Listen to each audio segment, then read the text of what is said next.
Hello friends, welcome to my channel maths card. I am Neetu Mittal. हमारा जो topic है वो सीक्वेंस और सीरीज चल रहा है। तो अभी जो हम करेंगे वो हम करेंगे ज्योमेट्रिक प्रोग्रेशन। पहले वाले वीडियो में भी हम इसे डिस्कस कर चुके हैं। आज हम थोड़ी सी इंपॉर्टेंट प्रॉपर्टी करते हैं ज्योमेट्रिक प्रोग्रेशन की। उसके बाद करेंगे हम ज्योमेट्रिक मीन और insertion of and terms in between two terms to make geometric mean. Okay, तो अभी हम करते हैं प्रॉपर्टी में हम कुछ इंपॉर्टेंट प्रॉपर्टी डिस्कस करेंगे। यहाँ पे सारी हम नहीं कर पाएंगे। तो let A1, A2, A3, A4 up to A and B इन GP। ये हमारी कुछ टर्म है जो कि GP में है विद कॉमन रेशियो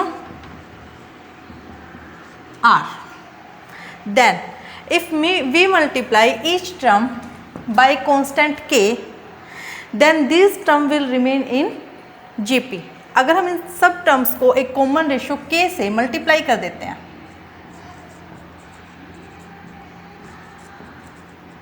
तो जो हमारी नई सीक्वेंस बनेगी वो भी किस में होगी, हमारी GP में ही होगी, KAN। और कॉमन रेशियो भी उसका सेम होगा with same common ratio.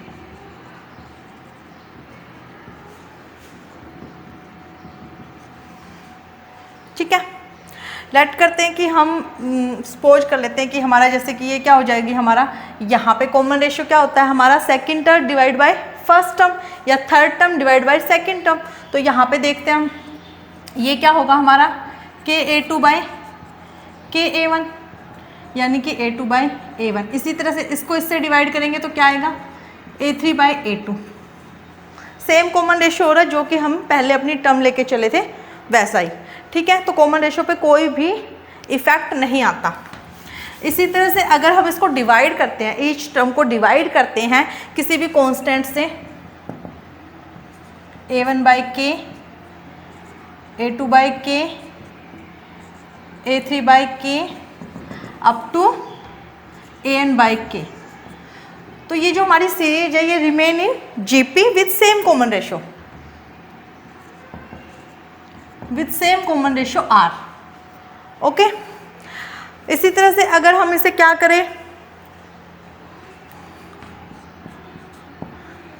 Each term को हम उसकी पावर को रेज कर देते हैं K से, यानी कि A1 की पावर K, सेकेंड टर्म हमारी A2 है उसकी power K, third term A3 को पावर K से, हर टर्म को हमने उसकी पावर को रेज कर दिया K से। उस टाइम पे क्या होगा, हमारा जो हमारी सीरीज होगी वो किस में होगी, GP में ही चलेगी। बट इस टाइम पे उसका जो कॉमन रेशियो है वो थोड़ा सा डिफर कर जाएगा, क्योंकि कॉमन रेशियो भी क्या रहेगा, B इन GP में होगा, बट कॉमन रेशियो होगा R की पावर K। ओके, अब देख भी सकते हो हमारा वही GP में है तो कॉमन रेशियो क्या आएगा, this divide by this, A2 divide by A1 इसकी पावर K। इसको हम ऐसे लिख सकते हैं A2 by A1 raise to the power K, और ये हमें पता है हमारा कॉमन रेशियो क्या चल रहा था, R, तो ये हो जाएगा R raise to the power K। ठीक है, तो इस तरह से हमारी जो सीरीज है वो तो GP में ही है, बट जो रेशियो है वो हमारा क्या हो गया, K से रेज हो गया। सेम प्रॉपर्टी अगर हम इसके इन टर्म्स को हम रेसिप्रोकेट कर देते हैं, यहाँ पे थर्ड प्रॉपर्टी है, ये इसका पार्ट थर्ड है। अभी हम फोर्थ लेके चलते हैं। अगर मैंने इस टर्म को क्या रेसिप्रोकेट कर दिया, 1 by A1, 1 by A2, 1 by A3 up to 1 by AN, तो अब जो हमारी सीरीज होगी वो भी किस में होगी, GP में ही होगी। बट अंडरस्टूड है जो इसका कॉमन रेशियो होगा वो क्या हो जाएगा, वो भी रेसिप्रोकेट हो जाएगा, यानी कि with common ratio 1 raise to the power 1 by R। Okay, तो ये थी इसकी हमारी GP की कुछ इंपॉर्टेंट प्रॉपर्टी। इसके अलावा भी है, सेकंड प्रॉपर्टी लेते हैं। ये हमने फर्स्ट प्रॉपर्टी ली थी, इसके कुछ पार्ट्स दिखाए थे। अब हम लेते हैं अपनी सेकंड प्रॉपर्टी।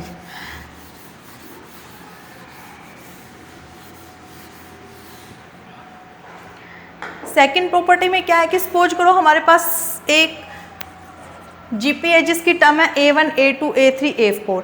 इसी तरह से हम एक सेकंड GP ले लेते हैं जिसकी टर्म है B1, B2, B3, B4 और up to Bn be in GP with common ratio. इसका कॉमन रेशियो हम R1 ले लेते हैं और इसका कॉमन रेशियो हम R2 ले लेते हैं।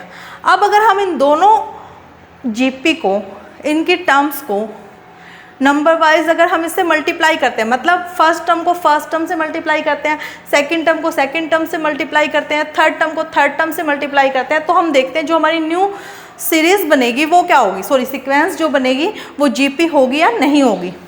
तो हमारी जो न्यू GP बनेगी, न्यू जो हमारी सीरीज़ बनेगी वो क्या होगी, सीक्वेंस सॉरी A1 B1, इसको इससे मल्टीप्लाई किया, A2 B2, इससे इसको मल्टीप्लाई किया, A3 B3, A4 B4 up to AN BN।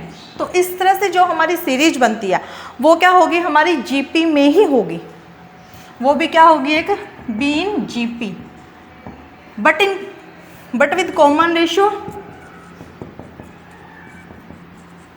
उनका कॉमन रेशियो भी आपस में क्या हो जाएगा, मल्टीप्लाई हो जाएगा। ठीक है, इसी तरह से अगर हमारी दो डिफरेंट GP है और उनकी टर्म्स को हम डिवाइड करते हैं तब भी क्या होगा, हमारी एक जो न्यू सीक्वेंस आएगी वो क्या होगी, हमारी GP ही होगी। लेकिन उस टाइम पे क्या होगा, कॉमन रेशियो क्या हो जाएगा, अगर हम दिस बाय दिस करते हैं A1 by B1, A2 by B2, A3 by B3, इस तरह से अगर हम एक GP को दूसरी GP से डिवाइड करते हैं तो जो न्यू टर्म्स बनती हैं वो भी क्या होगी, B इन GP में होगी। बट इस टाइम क्या होगा, कॉमन रेशियो क्या हो जाएगा हमारा, R1 बाय R2। ठीक है, सॉरी, अगर मैं इस टर्म को ऊपर करती हूँ और इस टर्म को नीचे करती हूँ, मतलब सेकंड GP को डिवाइड करती हूँ फर्स्ट टर्म से, उसके बाद मैं न्यू टर्म्स लेके आती हूँ, एक न्यू GP लेके आती हूँ, तो उस केस में क्या हो जाएगा, B1 by A1, B2 by A2, B3 by A3, जो हमारी न्यू GP होगी उसकी टर्म्स कुछ ऐसे होंगी, लेकिन कॉमन रेशियो क्या हो जाएगा, इस बार R2 बाई R1 हो जाएगा। ठीक है, अभी हमारी जो सेकंड प्रॉपर्टी चल रही थी उसका थर्ड पार्ट लेते हैं हम। सेकंड प्रॉपर्टी का थर्ड पार्ट ये क्या है कि अगर हमारी दो GP हैं जिसकी टर्म हम क्या ले रहे थे, एक A में ले रहे थे A1, A2, A3, A4 up to AN in GP with common ratio R1, और सेकंड GP ले रहे थे हम B1, B2,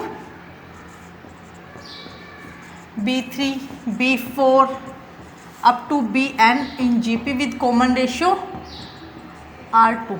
तो अभी तक तो हमने इन्हें क्या किया था, दो GP को मल्टीप्लाई किया था या फिर डिवाइड किया था।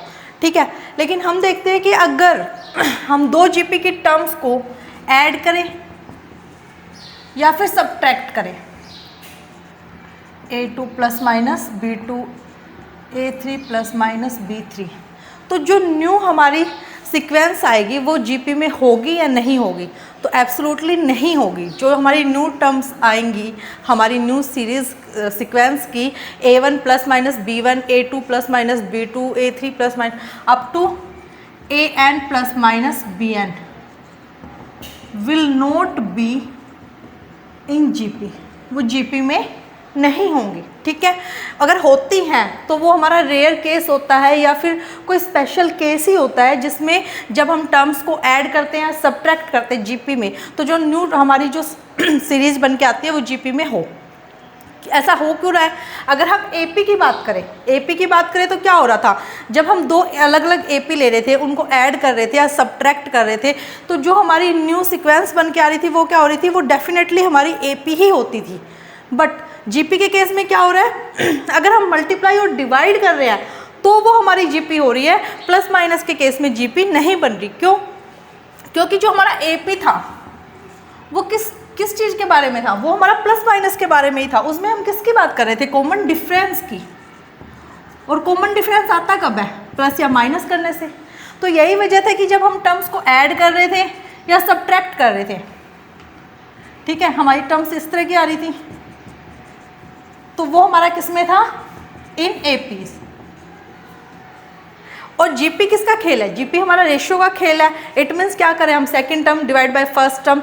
तो जिस चीज़ को हम क्या कर रहे हैं जीपी में, जीपी हमारा रेशियो है, इट मीन्स हम डिवाइड करेंगे और मल्टीप्लाई करेंगे तो सिर्फ वही टर्म्स जो होंगी हमारी जो जीपी में पहले से हैं उनको डिवाइड या मल्टीप्लाई करने से ही हम न्यू जीपी बना सकते हैं। ठीक है, तो प्लस माइनस के केस में श्योर नहीं है कि हमारी जीपी होगी भी या नहीं भी, लेकिन मोस्ट प्रोबेबली क्या होता है कि वो जीपी नहीं होती। ओके, तो ये थी हमारी इसकी प्रॉपर्टी। अब नेक्स्ट देखते हैं।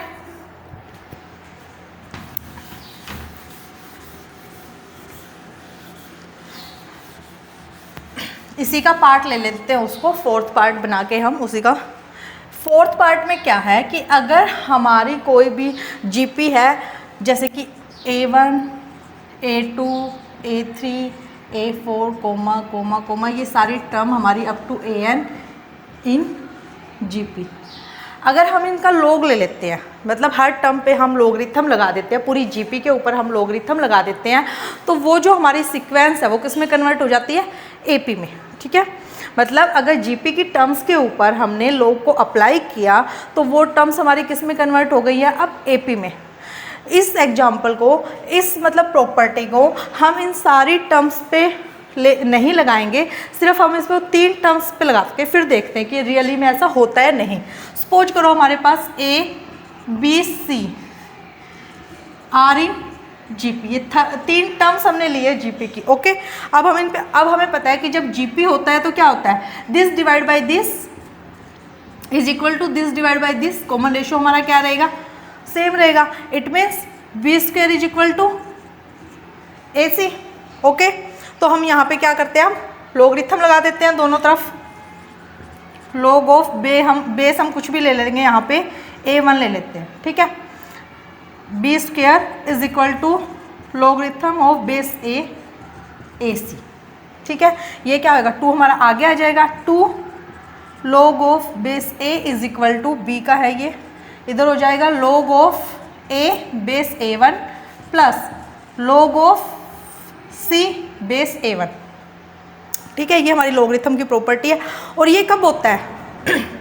Double of this is equal to this plus this. ये केस कब होता है? हमारा एपी में होता है। कब? Double of middle term. ये क्या हो गई? हमारी मिडल टर्म हो गई है। तो double of middle term is equal to first term plus में थर्ड टर्म।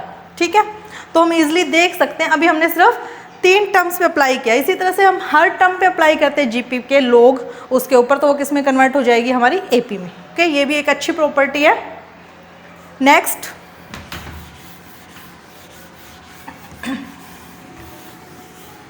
अभी हम ले रहे हैं इसका ज्योमेट्रिक मीन, ज्योमेट्रिक मीन।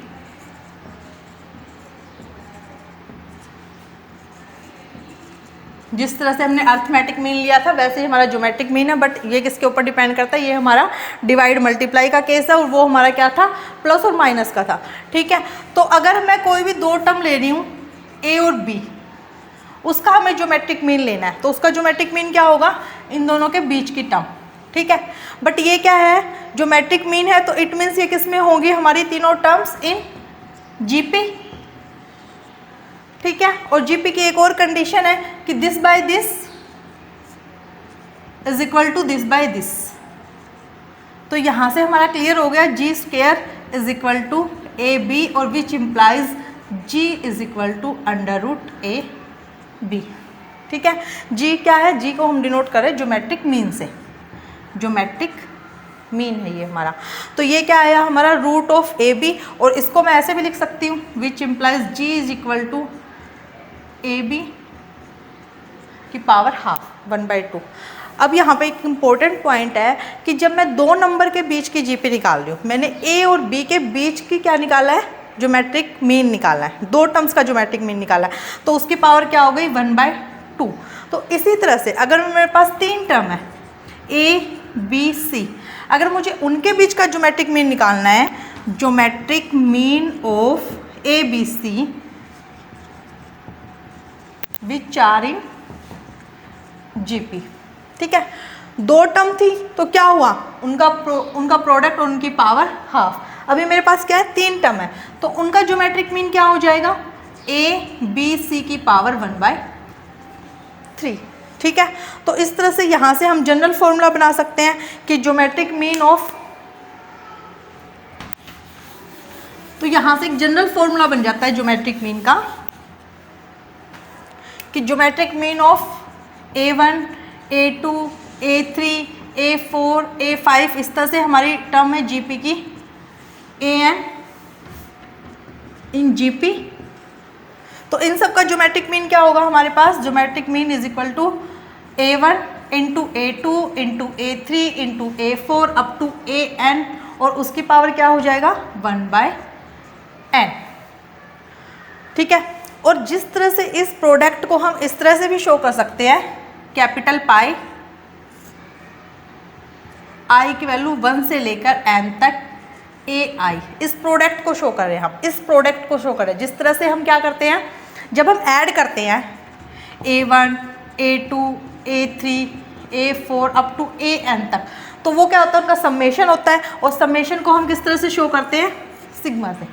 ठीक है, तो इसी तरह से प्रोडक्ट का जो सिंबल होता है वो ये होता है। यहाँ पे जो एडिशन का क्या सिंबल है हमारे पास, ये सिग्मा, ये क्या होता है i 1 से लेकर n तक AI।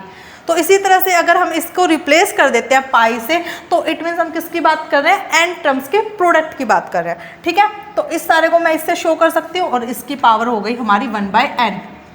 तो ये क्या हो गया हमारा geometric mean of n terms, n terms. तो ये तो था ज्योमेट्रिक मीन। अब नेक्स्ट टॉपिक लेंगे हम, इंजर्शन of n terms between two terms. जैसे कि हमने अर्थमेटिक प्रोग्रेशन में लिया था, हम इंसर्ट कर रहे थे दो टर्म्स के बीच में n टर्म्स को, लेकिन इंजर्शन के बाद क्या था हमारा, वो जो सारी जो सीरीज आ रही थी या सारी जो सीक्वेंस आ रही थी वो किस में आ रही थी, एपी में आ रही थी। लेकिन यहाँ पे क्या होगा, जब हम n टर्म को इंसर्ट करेंगे दो टर्म्स के बीच में, जो तो पूरी हमारी जो सीक्वेंस आएगी वो किस में आनी चाहिए, जीपी में। और जीपी में कब आएगी, जब उनके पास सेम कॉमन रेशियो होगा। ठीक है, तो सेम कॉमन रेशियो लाने के लिए हम क्या करेंगे, पहले फॉर्मूला ड्राइव करेंगे, उसके बाद हम अपनी न्यू जीपी बनाएंगे।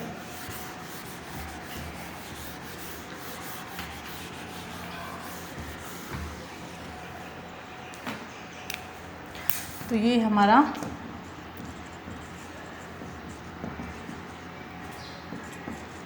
इंजर्शन of n terms between two terms. Okay, तो इसी तरह से हम सबसे पहले क्या करेंगे, n टर्म्स ना लेके किसी भी दो टर्म है हमारे पास a और b, उनके बीच पे हम n टर्म्स ना लेके पहले एक सिंगल टर्म को अप्लाई करके देखते हैं कि उस केस में क्या होगा, क्या फॉर्मूला आएगा हमारे पास। अगर मैं यहाँ पे सिंगल g को इसके बीच में इंसर्ट करती हूँ तब क्या होगा, वही पहले हम ये फॉर्मूला कर चुके हैं, g is equal to AB under the root. ठीक है, तो ये तो हो गया हमारे सिंगल मीन के लिए, सिंगल मीन के लिए। लेकिन अगर हम यहाँ पे इनके बीच में n टर्म्स को अप्लाई करते हैं तो उस केस में क्या होगा,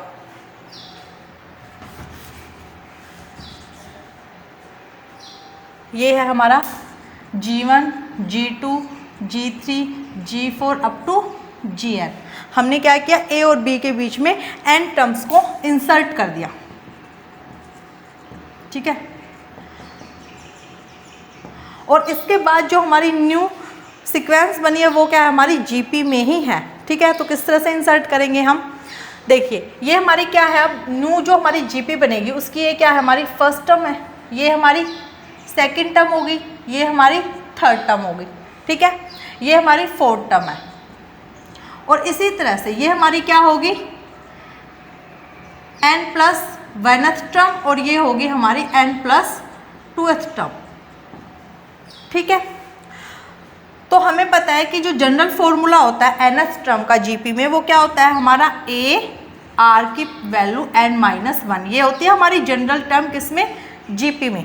तो जो हमारी लास्ट टर्म है इसमें b, वो क्या होगी हमारी a r raise to the power, कौन से नंबर की टर्म है, वो हमारी n प्लस 2th नंबर की टर्म है। तो यहाँ पे r की वैल्यू क्या हो जाएगी कॉमन रेशियो की, n plus 2 minus 1th term. Okay, it means a r की वैल्यू n-1। ठीक है, यहाँ से ये नीचे आ जाएगा इसके, which implies r is equal to b by A और आर की वैल्यू क्या हमारी, सॉरी n+1 होगा ये, n+1, और which implies R is equal to B by A की पावर 1/n+1। तो ये आ गया हमारा कॉमन रेशो। ठीक है, अब कॉमन रेशो आ गया तो ये हमारी फर्स्ट टर्म है, तो जो ये हमारी ये क्या है, ये हमारी सेकंड टर्म है, और हमें पता है जो हमारी सेकंड टर्म होगी G1, यानी कि अगर हम इंसर्टिंग की बात करें तो हम फर्स्ट टर्म इंसर्ट कर रहे हैं, बट अगर हम GP की बात करें तो इसका कौन सा नंबर आ रहा है, ये सेकंड नंबर पे आ रही है, और जो सेकंड नंबर पे टर्म होगी that is equal to AR। ठीक है, यानी कि AR की वैल्यू हम यहां से उठा सकते हैं B/A की पावर 1/n+1। इसी तरह से हमारी जो थर्ड टर्म होगी यहाँ पे वो ये होगी। ठीक है, और थर्ड टर्म में हमारा क्या होता है, AR², यानी कि B/A की पावर 1/n+1 इंटू 2, या फिर मैं इसको ऐसे लिख सकती हूँ, 2 को इधर लिख सकती हूँ। तो इसी तरह से अगर हम n numbers of term insert कर रहे हैं तो Gn क्या होगा हमारा, Gn होगा, यहाँ से जनरल फॉर्मूला आ जाएगा B/A की पावर n/n+1।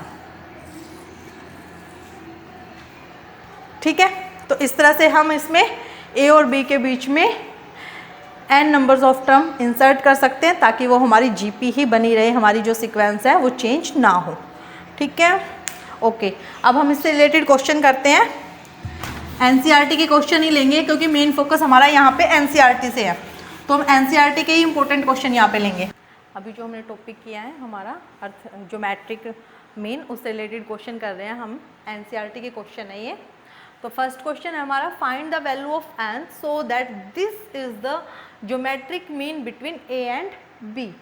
A और B के बीच में ज्योमेट्रिक मीन, A और B के बीच में ज्योमेट्रिक मीन में पहले भी अभी डिस्कस किया था हमने। A और B के बीच में जो ज्योमेट्रिक मीन होता है उसकी वैल्यू हमारी क्या होती है, G is equal to √AB। तो वो बोल रहा है कि हमें इस टर्म को क्या बनाना है, ज्योमेट्रिक मीन बनाना है, यानी कि इक्वल टू दिस टर्म बनाना है for what value of n। तो n की वैल्यू क्या होगी हमारी, तो हम इसे क्या करेंगे, पहले ही इक्वल रख देंगे, AN+1 plus BN+1 upon AN+BN।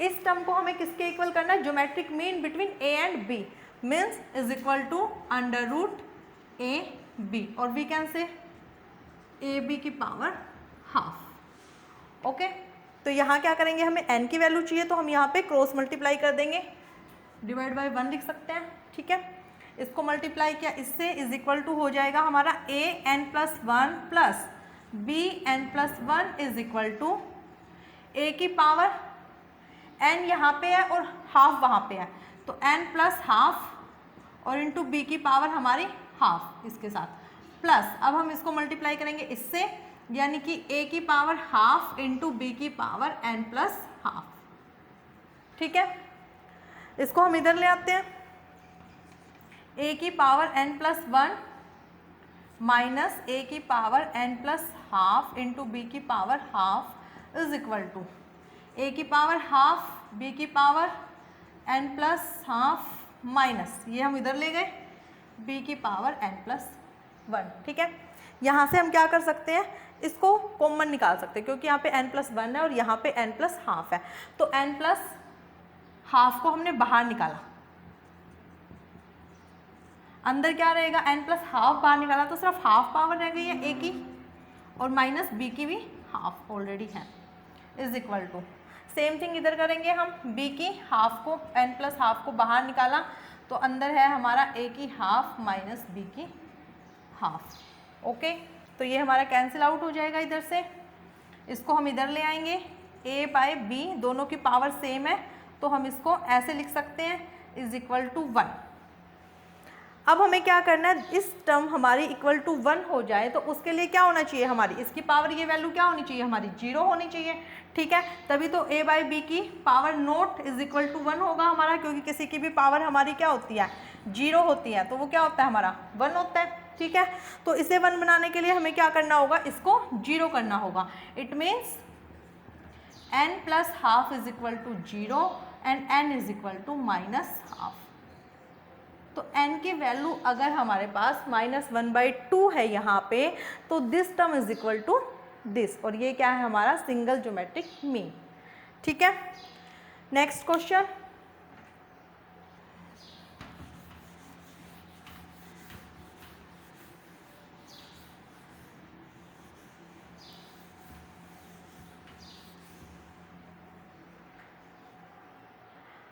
If A and G be the AM and GM between two positive numbers, यानी कि दो पॉजिटिव नंबर हैं उनके बीच का arithmetic mean, arithmetic mean AM उसको हम किससे डिनोट कर रहे हैं A से, और ज्योमेट्रिक मीन उसको हम डिनोट कर रहे हैं G से। ठीक है,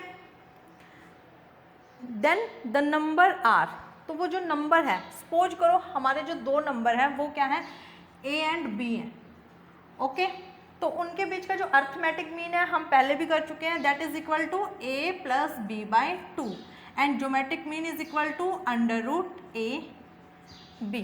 तो ये क्या कह रहा है कि फाइंड आउट द नंबर, यानी कि a एंड b की वैल्यू क्या होगी। उसने प्रूव करने के लिए बोला है कि हमारे a और b की वैल्यू क्या होगी, हमारे पास a plus minus √a² minus g²।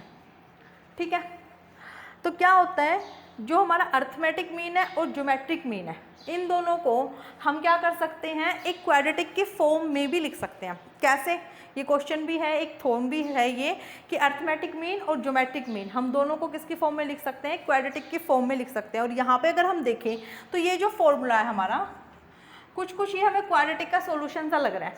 ठीक है, तो पहले हम इसको किस में कन्वर्ट करते हैं, क्वाड्रेटिक के फॉर्म में कन्वर्ट करते हैं। ओके, तो यहाँ पे क्या है, अगर हम सपोज कर लें कि जो a एंड b हैं वो रूट है हमारी इक्वेशन के, रूट ऑफ क्वाड्रेटिक इक्वेशन। ठीक है, और हमें पता है जो क्वाड्रेटिक इक्वेशन होती है that is equal to x², मैं x की फॉर्म में ले रही हूँ क्वाड्रेटिक इक्वेशन को, x² minus sum of root into x plus product of root, यही होता है, इज इक्वल टू 0। तो यहाँ पे हम क्या कर रहे हैं, a और b को क्या ले रहे हैं, रूट ले रहे हैं क्वाड्रेटिक इक्वेशन के। It means x² minus sum of root क्या होगा हमारा a plus b, x plus ये क्या होगा हमारा product of root a b, sorry a b, ऐसे नहीं, इज इक्वल टू 0। तो यहाँ से अगर मैं ए बी की वैल्यू इधर से देखूँ तो ए बी क्या हो जाएगा, विच इम्प्लाइज कि 2a is equal to A B, और यहाँ से अगर देखें which implies g² is equal to A B. तो यहाँ पे मैं इसकी वैल्यू पुट कर सकती हूँ, x² माइनस ए बी को मैंने लिखा 2ax और इस ए बी को लिखा मैंने g² इज इक्वल टू 0। ठीक है, अब हमें क्या निकालनी है, ए और बी की वैल्यू को बताना है कि this is equal to this, या हम रूट भी निकालते हैं। तो कैसे निकालते हैं हम, x को लेंगे, x का सॉल्यूशन, इस इक्वेशन का हमारा सॉल्यूशन क्या होगा 2a, सॉल्यूशन क्या होता है minus b plus minus b² minus 4ac upon 2a, ये फॉर्मूला है हमारा। तो यहाँ पे अगर हम देखें माइनस b यानी कि माइनस 2a यानी कि प्लस का हो जाएगा 2a प्लस माइनस b² क्या है हमारा 4a² minus 4ac sorry 4g² upon 2a यानी कि 2। तो यहाँ से मैं 4 को निकालूँ बाहर, 2 बन के बाहर आएगा, यहाँ पे ये 2 है तो ऑलरेडी इससे कैंसिल हो जाएगा। तो क्या बनेगा हमारा फॉर्मूला, यहाँ पे लिख देती हूँ, या फिर x की जगह मैं किससे रिप्लेस कर सकती हूँ, a एंड b क्या होंगे हमारे, ये होंगे हमारे a plus minus a² minus g², और यही हमें प्रूफ करना था। ठीक है, दो रूट होंगे हमारे a और b और उनकी वैल्यू क्या होगी हमारी a plus minus √a² minus g², क्योंकि 4 यहाँ से बाहर इससे 2 से कैंसिल हो गया और ये 2 भी इससे कैंसिल हो गया। तो यही हमें प्रूफ करना था। ओके, अब हम लेते हैं अपना थर्ड क्वेश्चन। अगर थर्ड क्वेश्चन हम देखें,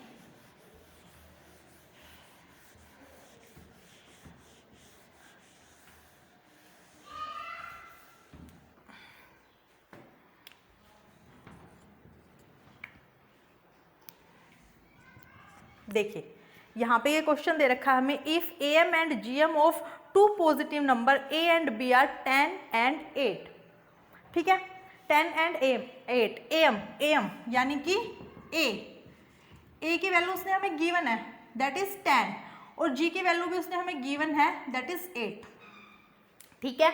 जैसे हमारा पहले वाला क्वेश्चन था उसमें हमने क्या लिया था, two numbers a and b लिए थे, तो यहाँ पे भी हमारे वही टू नंबर है a एंड b, उनकी वैल्यू हमें निकालनी है, यानी कि हमें रूट की वैल्यू फाइंड आउट करनी है। पहले तो हमने क्या किया था, सिर्फ फॉर्मूला लगाया था, अगर हम चाहे तो डायरेक्ट फॉर्मूले के अंदर भी इनको पुट करके वैल्यू निकाल सकते हैं, ठीक है, लेकिन हम पूरा प्रोसीजर फॉलो करेंगे। तो यहाँ से अगर मैं इस क्वाड्रेटिक इक्वेशन को देखूँ, a plus B x A B, ये होगा मेरा, और ये क्या था 2ax जी स्क्वायर बना था अभी पहले क्या था हमने, तो यहाँ पे मैं इसको लिख सकती हूँ एक्स स्क्वायर माइनस 2a क्या है, a 10 x प्लस g क्या है 8 यानी कि 64 इज इक्वल टू 0। तो ये क्या हो गया हमारा x square minus 20x plus 64 is equal to 0, ठीक है, वही सेम चीज है, क्या बनी इक्वेशन, x square minus 20x plus 64 is equal to 0। यहां से अगर हम इसके फैक्टर करेंगे तो x square minus 6x minus 4x,